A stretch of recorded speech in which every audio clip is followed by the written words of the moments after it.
भगवान से प्रेम का प्रसंग है ये। राणा सांगा की पुत्री थी, नाम था अजब कुमारी, मेवाड़ राजस्थान की रहने वाली। छुट्टियों के समय में ये वृंदावन भ्रमण की, बिहारी जी की दर्शन की, माता पिता परिवार के साथ गई थी और गोवर्धन में जतिपुरा में पहुंची श्रीनाथ जी के मंदिर। जो श्रीनाथ जी को देखा तो प्रभु के तरफ इसका मन खिंच गया, देखती रह गई, भगवान की मूर्ति को देखती ही रह गई। और जब पिता ने कहा अब चलो, दर्शन हो गया, कितना देर तक यहां रहोगी। अजब कुमारी जब जाने लगी, यानी वहां से लौटने लगी, तो आंखों से आंसू आ गए। श्रीनाथ जी को छोड़ के जाना नहीं चाहते थे। घर तो आई अपने पिता राणा सांगा के घर,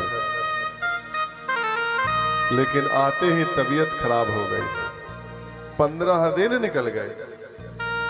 बहुत वैद्य को, डॉक्टर को बुलाया गया, इलाज हुआ, तबीयत ठीक नहीं हुआ। उसने कहा कि मुझे श्रीनाथ जी की याद आ रही है, मुझे उनके पास जाना है, जब मैं वहां जाऊंगी तभी ठीक हो पाऊंगी। पिता ने आज्ञा दे दी कि जाओ,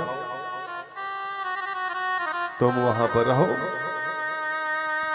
10 दिन 5 दिन जितना दिन रहना है रहो, फिर हम तुम्हें बुला लेंगे। चली गई, श्रीनाथ जी के पास गई तो जैसे दर्शन किया उसका तबीयत ठीक हो गया, स्वस्थ हो गई।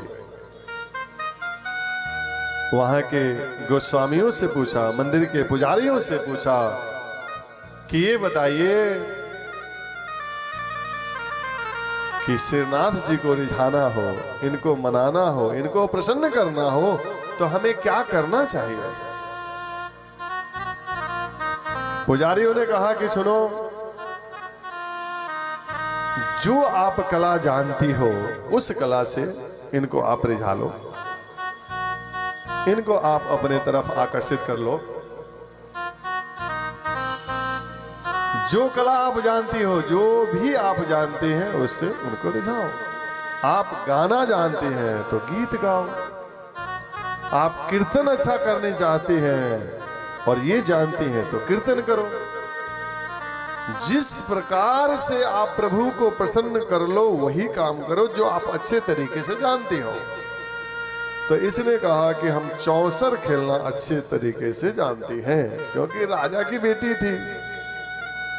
बोला ठीक है, तुम चौसर खेलो फिर उनके साथ। अब चौसर खेलने के लिए मंदिर में बैठ जाती थी और ठाकुर जी की भी चाल स्वयं चलती थी, और ऐसी ऐसी चाल चलती थी कि ठाकुर जी की गोटी फंस जाती थी, ठाकुर जी के पसीने छूटना शुरू हो जाता था और ठाकुर जी को ऐसा लगता था कि अब मैं हारने वाला हूं, हारने वाला हूं। ऐसी चाल चलती थी कि ठाकुर जी अब हारने वाले हैं, अब हारने वाले हैं, और आखिरी में ठाकुर जी को जिता देते थे।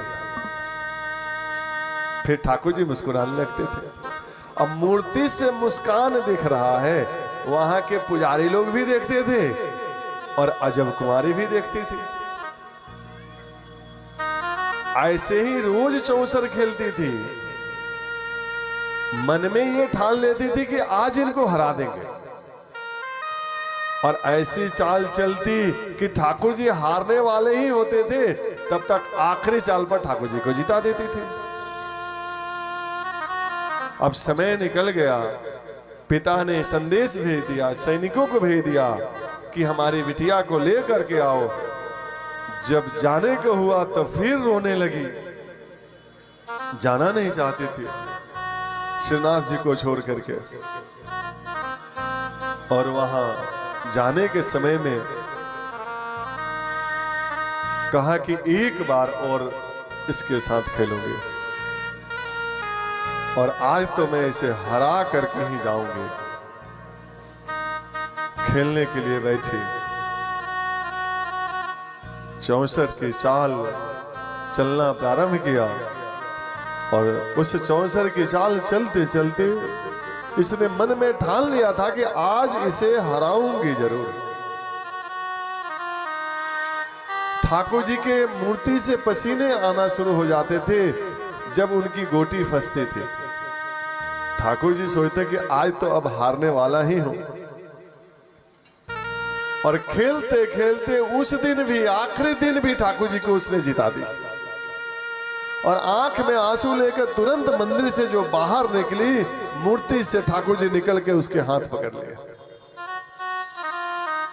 बोले कि वर मांगो, क्या चाहती हो बताओ, तुमने बहुत प्रेम किया हमसे, बोलो क्या चाहिए। तो उसने यही वर मांगा कि मैं जा रही हूं पिता के घर अपने मेवाड़, आप हमारे साथ चलो, मेवाड़ में ही रहना। श्रीनाथ जी ने वचन दिया कि देखो हम यहाँ जतीपुरा में तो हैं,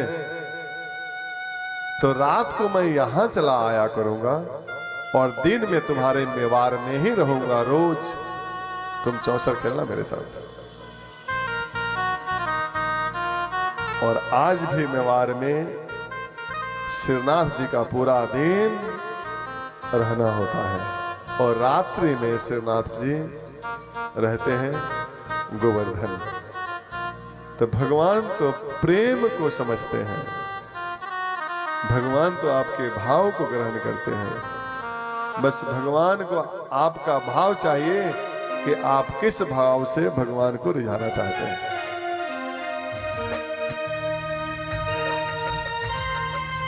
आइए कथा प्रसंग को आगे बढ़ाते हैं।